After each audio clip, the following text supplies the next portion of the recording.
Peggy 16.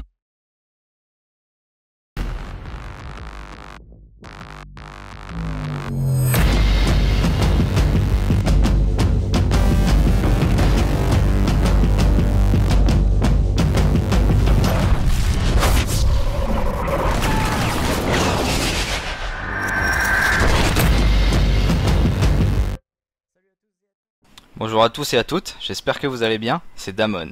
Et bienvenue dans ce nouveau BF Live sur ordinateur personnel. Ça a plus de cachet quand on le dit comme ça.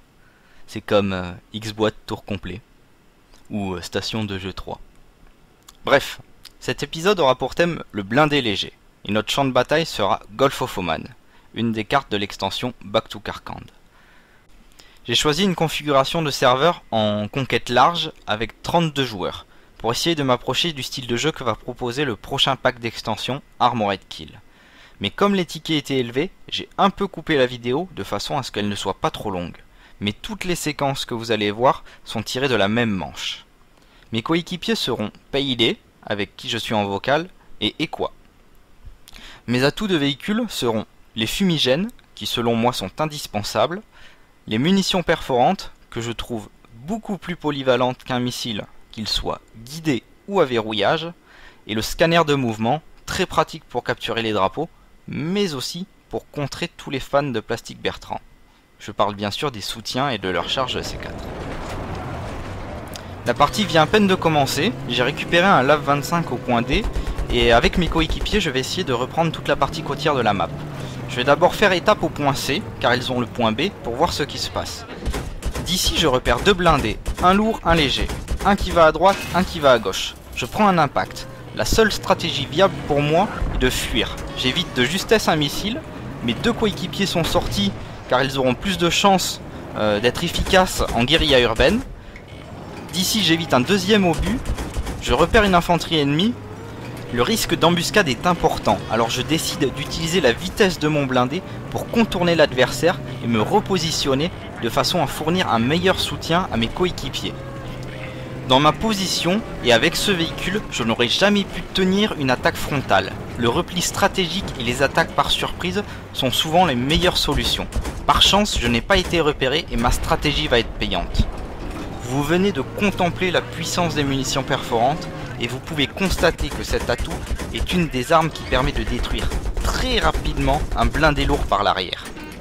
Deuxième constat, le combat n'était pas très bien engagé pour moi, j'avais deux choix. Tenir le front et à coup sûr servir de cochonnet à mon adversaire, ou me replier, les laisser capturer le drapeau pour les mettre en confiance, et ensuite les frapper à revers. Au final, le drapeau est récupéré, et l'adversaire ne possède plus de véhicule blindé. Nouvelle astuce, nous venons de neutraliser le point. Tout danger immédiat est normalement écarté. Je décide donc d'attaquer directement le drapeau B. Equa, qui a compris ma manœuvre, a le réflexe de me suivre, et j'annonce à Payday de finir la capture du drapeau C. Ainsi, nous prenons position sur deux zones de capture. Et si vous avez bien suivi, vous savez que le blindé lourd doit réapparaître. Il est primordial pour nous de nous en emparer. Mon coéquipier, qui a le bon réflexe, va prendre possession du T-90 dès son respawn. Pendant ce temps, Payday, qui a fini la capture du point C, nous rejoint pour finaliser la levée des couleurs sur B.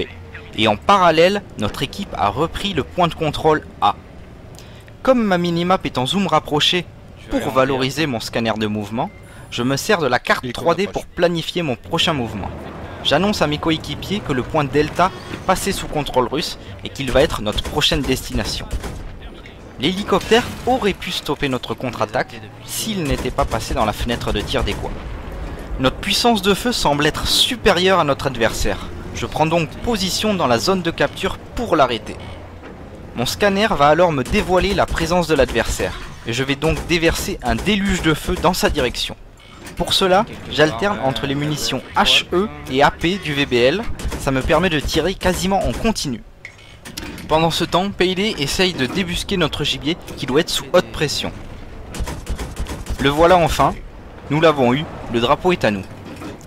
Notre équipe de son côté a repris le contrôle de Delta et maintenant tout le secteur côtier d'Oman est à nous. Observez bien maintenant ce que vient de faire Payday. Il vient de placer des mines sous le buggy. il s'agit d'un piège destiné à notre adversaire. Beaucoup de joueurs font ça et je vous conseille de faire attention. Mais sachez aussi que cette technique n'est pas sans risque. Regardez ce qu'il va se produire ici sur le point G quand je vais engager le blindé ennemi.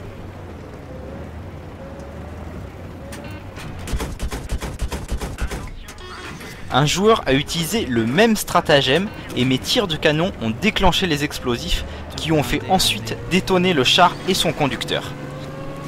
Il faut savoir aussi qu'en plus des armes explosives, un tir de sniper peut déclencher une mine ou un C4. Je vous déconseille donc de stationner sur ou à proximité d'explosifs alliés. Nous sommes actuellement en train de subir une contre-attaque au point Delta. Il y a 2 blindés et j'ai reçu un impact. Je ne tends pas l'autre joue et j'utilise la même technique que tout à l'heure qui a fait ses preuves, je contourne l'adversaire. Malgré tout, nous avons l'avantage sur eux car notre hélicoptère de combat est là pour nous fournir un support aérien. Dans ma précipitation pour venir à l'aide des quads, j'en avais oublié la présence du BTR sur le drapeau. Mais par chance, celui-ci n'a pas eu la présence d'esprit de se mettre à couvert après avoir tiré son missile et mes coéquipiers arrivent à m'enlever cette épine de la roue. Il ne me restera ensuite qu'à réparer avec l'aide des quads qui va respawner sur moi. C'est donc maintenant le meilleur moment pour parler des dommages que notre VBL peut encaisser.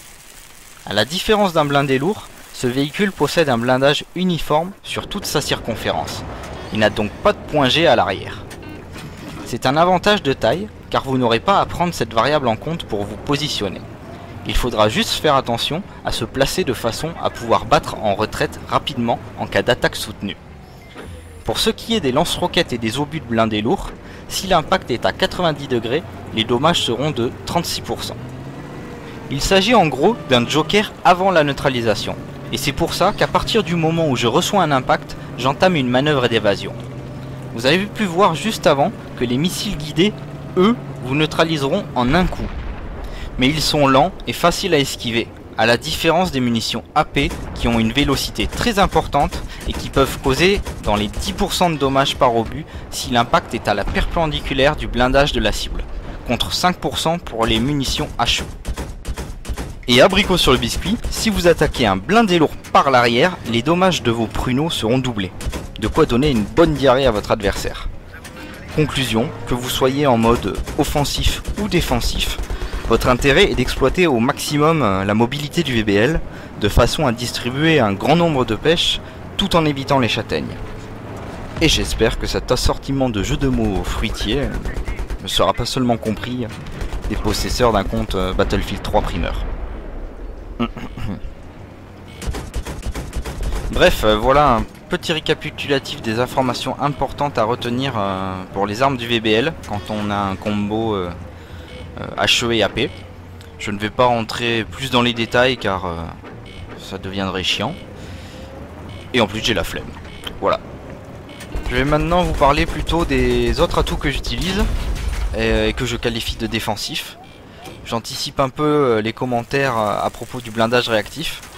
Personnellement je ne l'utilise pas car ce serait me priver du scanner de mouvement que je trouve beaucoup plus profitable et qu'un conducteur expérimenté et agile accompagné de coéquipiers en ingénieur ne mettra que très rarement cet atout en valeur.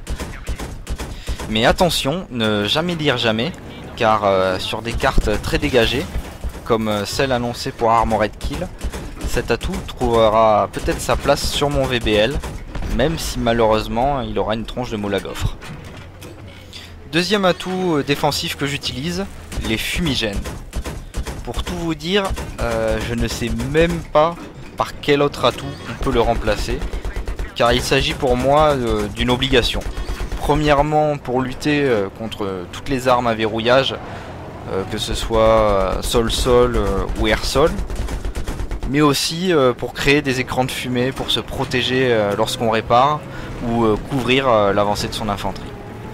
En parlant d'infanterie, vous connaissez aussi le VBL sous le nom de VCI pour véhicule de lutte contre l'infanterie ou IFV en anglais, mais je vais pas vous le prononcer en entier car vous allez tous troller sur mon accent. Mais personnellement je trouve qu'avec une bonne connaissance des cartes, un binôme en réparateur et un peu de ruse, on peut en faire un très bon tueur de char. De plus, sa rapidité et sa maniabilité en font un excellent outil pour mener des actions de défense à l'arrière, à titre préventif ou curatif.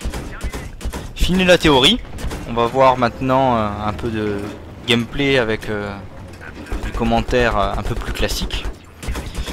Donc là on attaque le point G, j'ai détruit le blindé lourd parce que j'ai estimé qu'il était trop dangereux d'essayer de le capturer. Il pouvait y avoir des mines, il pouvait y avoir des respawns adverses derrière, et je me serais retrouvé nez à nez face à lui et ça aurait pu très mal se passer pour moi. Donc là l'hélico nous a engagés, je repère un blindé lourd qui vient de traverser l'autoroute à côté du pont. Je fais une petite manœuvre pour essayer de le suivre.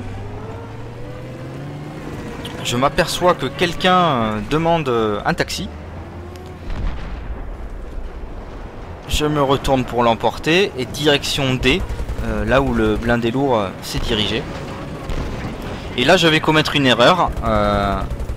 Je vais d'abord bien jouer et sortir le blindé léger en restant à distance. Et ensuite je vais avancer alors qu'il y a encore de l'infanterie et le blindé lourd adverse. Ce qui va être fatal pour moi. Car je vous rappelle, ce blindé est excellent, mais à condition qu'on esquive toutes les attaques. Bon, première mort de la partie, ce n'est pas très grave. Je vais couper la suite et on va réattaquer le point D, le récupérer, ainsi que le blindé léger. Et maintenant, regardez l'automatisme de toute mon escouade. Nous avons tous tiré une roquette. J'ai eu plus de réussite que mes camarades parce que l'hélicoptère était dans mon axe. Mais tout le monde a tiré une roquette. C'est la bonne attitude à adopter quand un hélicoptère de combat vous arrive dessus et que vous êtes ingénieur. Il faut de suite sortir son arme anti-char, regarder en l'air, repérer la trajectoire de l'hélicoptère et tirer. Même à l'instinct, c'est souvent ce qui va même le mieux marcher.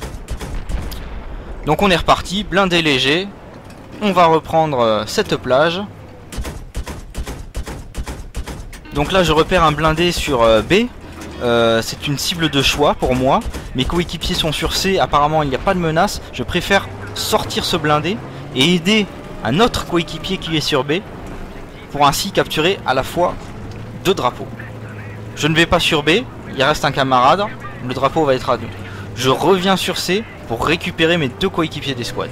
Et nous repartons en D. L'ennemi reprend un peu du poil de la bête car nous n'avons plus que deux drapeaux. Un blindé léger nous engage. Ici mes deux coéquipiers vont m'aider à la roquette. Je crois qu'au total ils vont lui en tirer 2 ou 3, ce qui va m'éviter la neutralisation et nous faire gagner donc quelques secondes assez précieuses. Ensuite nous allons perdre le drapeau C juste derrière nous. Il va sur C. Mais je vais rester dans ma première idée et continuer sur Delta car le point est plus facile à capturer avec le scanner. Ce blindé léger me grille la priorité à droite, ce qu'il va regretter. Et ensuite on va pouvoir capturer D dans de bonnes conditions. Si j'étais allé sur le point Charlie, je me serais retrouvé sur la route, entouré de bâtiments et à la merci des escouades anti-chars adverses. À cet instant je pourrais m'amuser à tirer au canon sur l'hélicoptère, mais ce serait stupide car les chances de toucher sont quasiment nulles et ce serait dévoiler ma position. Là on vient de repérer un blindé lourd qui arrive, je ne fais pas front, je vois qu'il me regarde, je décide de continuer mon mouvement pour essayer de le faire tourner en bourrique de façon à ce que mes deux coéquipiers qui sont hâtés et qui sont restés sur le drapeau l'engagent pendant que le blindé essaye de m'attraper. Et à cet instant j'attends leur go pour savoir s'ils ont besoin d'aide ou non. Ça. Vous avez réussi à l'entamer ou pas? Oui, on l'a entamé. Donc là à cet instant je peux l'engager sans danger. Et voilà. Nous sommes tous vivants et notre blindé n'a pas pris un seul point de dommage. Maintenant l'hélicoptère n'est plus très loin, je peux tenter des tirs sur lui. Ouh, c'était plus loin. Mais ce n'est vraiment pas facile à toucher. On va pouvoir alors aller au point Charlie. On va arriver côté plage. Nous n'aurons qu'une direction à regarder. Ce sera beaucoup plus simple que si j'étais passé par la route. mon scanner va dévoiler 2 adversaires dans la maison que je vais pouvoir éliminer rapidement. Et ensuite mon coéquipier va m'annoncer un blindé par derrière qui nous engage. Et là, il reste 30% de vie à mon blindé. Je préfère sortir. Ça a pour effet de faire passer mon véhicule en blanc. L'adversaire ne considère plus mon VBL comme une menace. Je peux finir le blindé lourd à coup de RPG pendant que Equa finit la réparation du blindé léger. J'ai pris cette décision un peu à l'instinct, mais si je n'étais pas sorti, notre blindé aurait à coup sûr explosé. Et notre adversaire, qui maintenant n'a plus de véhicule blindé, se rabat sur les jeeps, ce qui est un vrai bonheur quand on a un VBL. Voilà, nous arrivons à la fin de ce BF Live spécial véhicule. J'espère que cela vous a plu. Si vous avez des questions, comme d'habitude, posez-les dans les commentaires sur YouTube. J'y répondrai autant que possible. Je vous souhaite à tous de faire de bons frags et je vous dis à une prochaine fois. Ciao.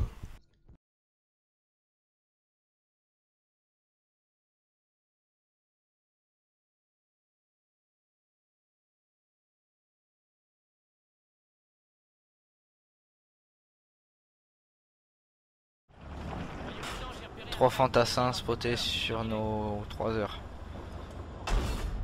Ouais, sinon il y a Oh sur de la base aussi, fais gaffe. En plein dedans.